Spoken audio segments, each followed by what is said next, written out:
का स्वागत है आपके अपने YouTube चैनल जेसीसी फाजीनगर पर। मैं हूं बसंत कुमार सिंह और आज आपके लिए एक नया वीडियो लेकर के आया हूं जिसमें आप कक्षा 10 एनसीईआरटी गणित के हम जो चैप्टर आज लेकर के आए हैं, इस चैप्टर में हम लोग त्रिभुज के बारे में पढ़ेंगे जो एनसीईआरटी का 6 अध्याय है। यह 6वां अध्याय है त्रिभुज। तो हम में है दम, हम किसी से नहीं कम। आज हम पढ़ेंगे 3 थियरम जो आपके एनसीईआरटी के बुक में दिया गया है 6.3, 6.4 और 6.5। ये 3 थियरम आज हम पढ़ने वाले हैं और इस पर विधिवत इसकी प्रूफ के बारे में पढ़ेंगे। इस पर हम अधिक से अधिक चीजें जो बताएंगे उसको समझने का प्रयास करिएगा ताकि वह सारी चीजें आपको समझ में आ जाए जो इस थियरम में आपको बताया गया है। इसके बाद हम पढ़ेंगे दो समरूप त्रिभुजों को लिखने का सही तरीका क्या है। सही तरीके से अगर नहीं लिखते हैं तो इसमें आप समझ नहीं पाएंगे कि आपने क्या गलती किया है। तो यह सही तरीका क्या है। इसके अलावा जो त्रिभुज से संबंधित प्रमेय सिद्ध करने वाले हैं उसको याद करने का सबसे आसान ट्रिक क्या है, इस पर हम आज चर्चा करेंगे और इसके बारे में जानेंगे। इसमें जो हम तीसरा प्रमेय यानी कि 6.3 जो प्रमेय हम पढ़ने वाले हैं यह है, यदि दो त्रिभुजों के संगत कोण समान हो तो उनकी भुजाएं समानुपाती होती हैं। जैसे किसी भी आकृति को, किसी भी प्लेन फिगर को, किसी भी बहुभुज को समरूप सिद्ध करने के लिए 2 क्राइटेरिया है और दोनों फुलफिल होती है तो वह त्रिभुज या वही पंचभुज या वो बहुभुज समरूप कहलाता है। पहला कि उसके संगत कोण बराबर होने चाहिए और भुजाएं अनुपातिक होनी चाहिए। लेकिन त्रिभुज के केस में अगर केवल कोण बराबर हो तो वह उनकी भुजाएं समानुपाती होती हैं और वह दोनों त्रिभुज समरूप होते हैं तो केवल कोण बराबर होने पर भुजाएं समानुपाती होंगी। यह सिद्ध करके देखेंगे और इसके बाद से देखेंगे कि यह कैसे त्रिभुज की भुजाएं समानुपाती होती है। तो चलिए स्टार्ट करते हैं आज का वीडियो। तो इस थ्योरम में हमने 2 त्रिभुज लिया है। एक त्रिभुज दिखाई दे रहा है आपको ABC और दूसरा त्रिभुज है DEF। इसमें कोण A कोण D के बराबर है और कोण E B के बराबर है और C F के बराबर है। हम इसको सिद्ध करेंगे कि AB बटे DE बराबर BC बटे EF बराबर AC बटे DF। अगर यह अनुपात बराबर हो जाता है तो ये दोनों त्रिभुज समरूप हो जाएंगे। तो इसके लिए हम एक रचना कर लेते हैं। रचना में हम क्या करते हैं, A से DE बराबर AP काट लेते हैं तथा A से ही DF बराबर हम AQ काट लेते हैं तथा PQ को मिला लेते हैं। तो यहाँ आप देख पा रहे हैं जैसा हमने रचना बताया, यहाँ पे आपको दिख रहा है कि A से AP DE के बराबर है और AQ जो है DF के बराबर है और यह रचना में आपको यहाँ लिखा हुआ दिखाई दे रहा है कि यह रचना हमने कर लिया है। अब इसके प्रूफ के लिए कि भुजाएं समानुपाती है हम एक त्रिभुज ले लेते हैं। यहाँ पे त्रिभुज आपको दिखाई दे रहा है, यह त्रिभुज यहाँ पे आपको दिख रहा है APQ। इस त्रिभुज को हम इसके बगल में जो त्रिभुज दिया गया है इस त्रिभुज DEF के समरूप सर्वांगसम दिखा लेते हैं, क्योंकि यहाँ पे जो भुजा AP है यह DE के बराबर है और जो भुजा AQ है वह DF के बराबर है और कोण A कोण D के बराबर है। तो यस से यह दोनों त्रिभुज सर्वांगसम होते हैं। तो यहाँ आपको दिखाई दे रहा है दोनों त्रिभुज सर्वांगसम हो गए। यह AP और DE क्यों बराबर है, इसके लिए रचना आपने किया है। कोण A कोण D के बराबर दिया गया है और AQ का मान यहाँ जो लिखा गया है नीचे, AQ का मान यहाँ पे DF के बराबर, यह रचना से आपने बनाया है और दोनों त्रिभुज इसके वजह से सर्वांगसम होते हैं। यह त्रिभुज के सर्वांगसमता की यस दशा कहलाती है। अब जब ये दोनों त्रिभुज सर्वांगसम हो जाते हैं तो यहाँ पे हम लिख सकते हैं कि एंगल P एंगल E के बराबर है बाई CP/CT। तो B भी E के बराबर गिवन है तो यहाँ पे P और यहाँ पे B इक्वल हो जाते हैं। दो त्रिभुज, यदि किसी त्रिभुज की 2 कोण बराबर हैं तो यहाँ पे फिगर में देख लीजिए, यह P और B बराबर हो गए तो PQ रेखा BC के समांतर होगी, क्योंकि संगत कोण बराबर हो गया है। इस स्थिति में PQ पैरेलल टू BC हो गया, और PQ पैरेलल टू BC से हमें क्या फायदा हुआ कि अब यह AP बटे AB, AQ बटे AC का मान इक्वल होगा, क्योंकि थेल्स प्रमेय में हम लोगों ने पढ़ा है कि अगर कोई रेखा त्रिभुज में एक भुजा के समांतर है तो शेष दो भुजाओं को समान अनुपात में बांटती है। तो AP के जगह पे हमने DE प्रयोग कर लिया और AQ के जगह पे DF प्रयोग कर लिया और इसका कन्वर्स कर दिया, उल्टा कर दिया, तो यहाँ पे AB बटे DE और AC बटे DF का मान बराबर है। इसी प्रकार से हम सिद्ध कर सकते हैं कि AB बटे DE का मान BC बटे DF के बराबर होगा।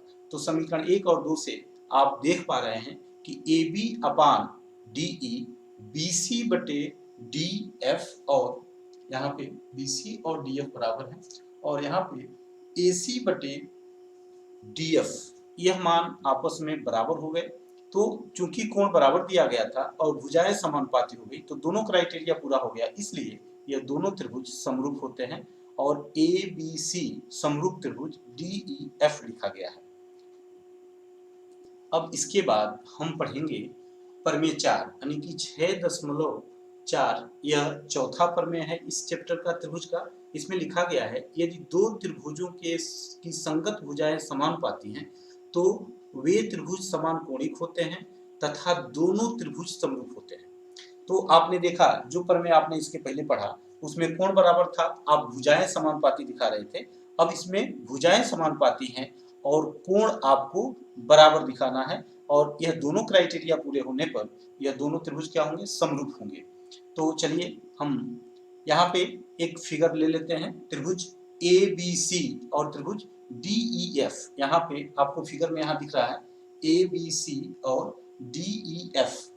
इस फिगर में इस प्रकार से फिगर दिया गया है, इस प्रकार से त्रिभुज दिया गया है कि AB अपान DE का मान BC बटे DF के बराबर है और AC बटे DF का मान, यह तीनों अनुपात बराबर दिया गया है। इसके लिए हम सिद्ध करेंगे कि इस त्रिभुज की कोण बराबर होंगे, कोण A D के बराबर होगा, कोण B E के बराबर होगा और कोण C F के बराबर होगा। तो इसको प्रूफ करने के लिए हमने रचना में लिखा है बिंदु A से AP बराबर, यहाँ पे AP दिखाई दे रहा है फिगर में, AP बराबर हमने DE लिया है और AQ बराबर DF काटा है तथा फिर PQ को मिलाया है।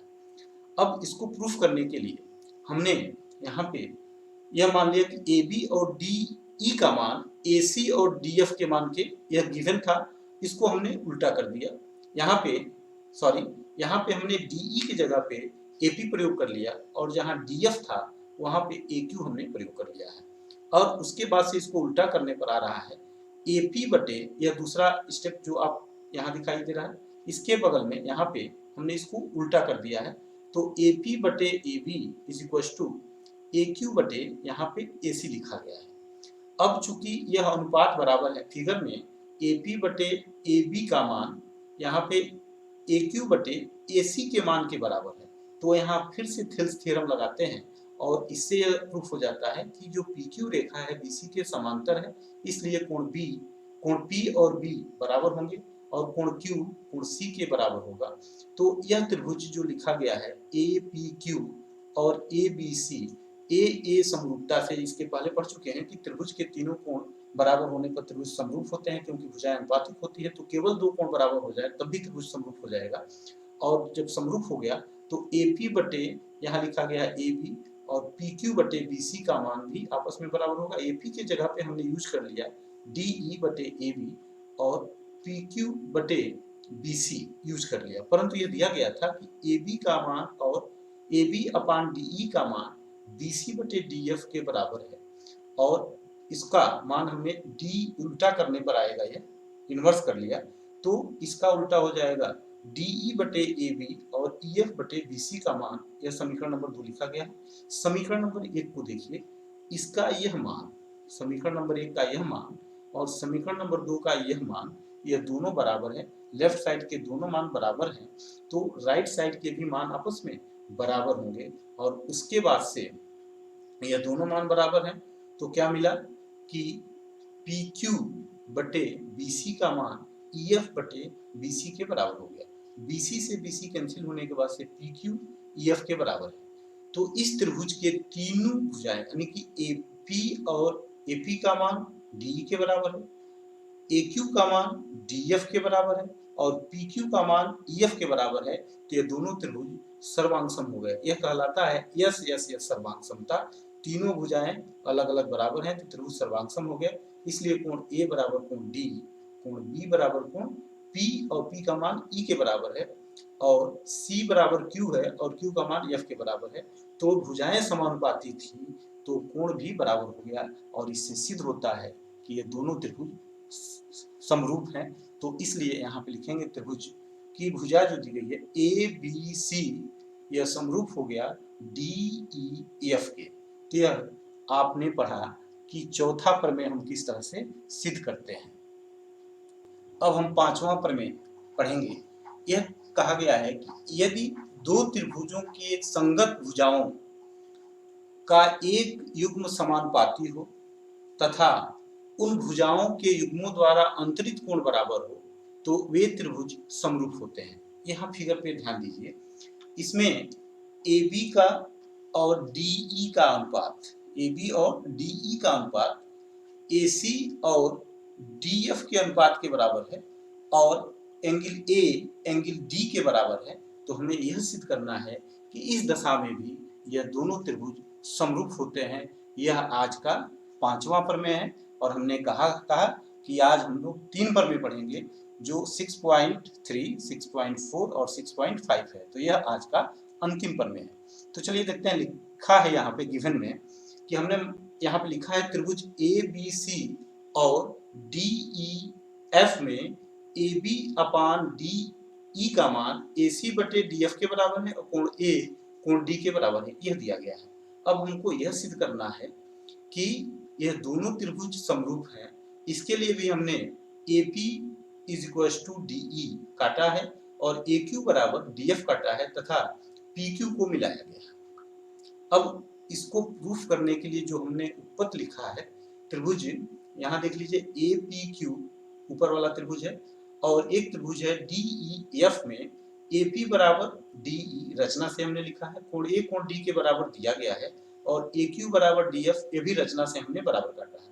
यहाँ पे इन दशाओं को लेकर के हमने प्रूफ कर लिया कि ए पी क्यू का मान जो त्रिभुज है यह त्रिभुज डी ई एफ के सर्वांगसम होगा। सर्वांगसम होने के लिए यहाँ पे जो दशा लगाई गई है दो भुजाओं के बीच का कोण यानी कि एस ए एस सर्वांगसमता को यहाँ दर्शाया गया है।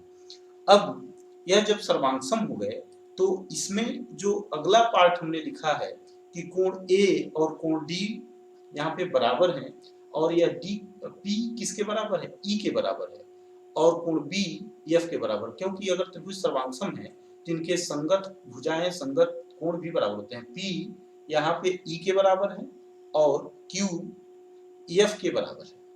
तो इस स्थिति में अब यह दोनों त्रिभुज सर्वांगसम है और इनकी भुजाएं अगर लिखें तो यहाँ पे देखिए ए बी बटे डी ई, ए सी बटे डी एफ, यह हमने लिखा, यह दिया गया था।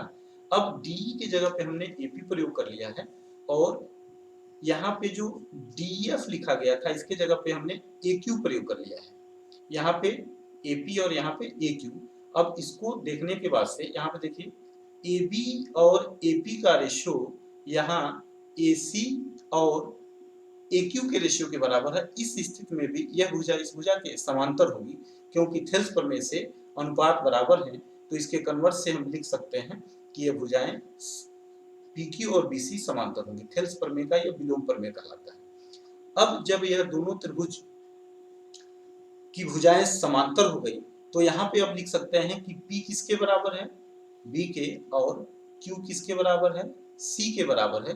तो B बराबर P था और P E के बराबर था, C Q के बराबर था।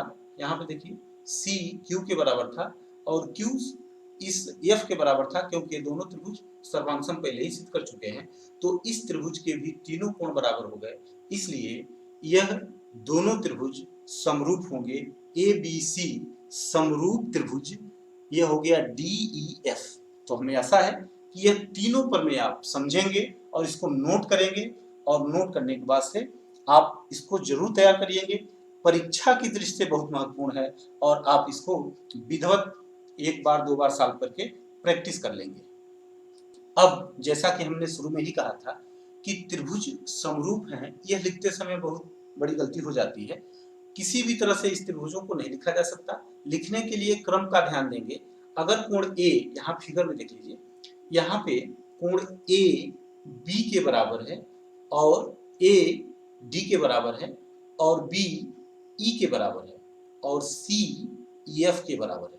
तो कोण अगर समरूप है तो लिखते समय अगर हम यहाँ से स्टार्ट करते हैं, त्रिभुज ए बी सी लिख रहे हैं, तो इसमें भी यहीं से यहाँ से स्टार्ट करेंगे जहाँ पे कोण बराबर है। हम ए के संगत कोण हमने डी लिया है, तो लिखते समय त्रिभुज लिखेंगे ए बी सी समरूप त्रिभुज डी ई एफ, यह सही तरीका है। अगर आप लिखते हैं त्रिभुज बी सी ए समरूप त्रिभुज, तो यहाँ से स्टार्ट करना पड़ेगा ई एफ डी, तो यह भी सही तरीका है। अगर आप यहाँ से लिखते हैं सी ए बी, यह त्रिभुज है, तो यहाँ से आपको लिखना पड़ेगा एफ डी ई, तो यह सही तरीका है। और इस तरह से समरूप त्रिभुज लिखते समय यहाँ पे आप ध्यान देंगे कि सही तरीका क्या है, गलत क्या है। पहले में लिखा गया है ए से स्टार्ट किया गया, ए डी के बराबर है, तो ए पहले लिखा गया है, इसके लिए दूसरे त्रिभुज का डी लिखा गया है। बी ई के बराबर है तो डी के बाद ई लिखा गया है, और सी थर्ड नंबर पर लिखा गया है तो इसमें एफ थर्ड नंबर पर होगा। तो यहाँ पे आपको दिखाई दे रहा है यह सही तरीका ए बी सी समरूप त्रिभुज डी ई एफ, ये तरीका सही है।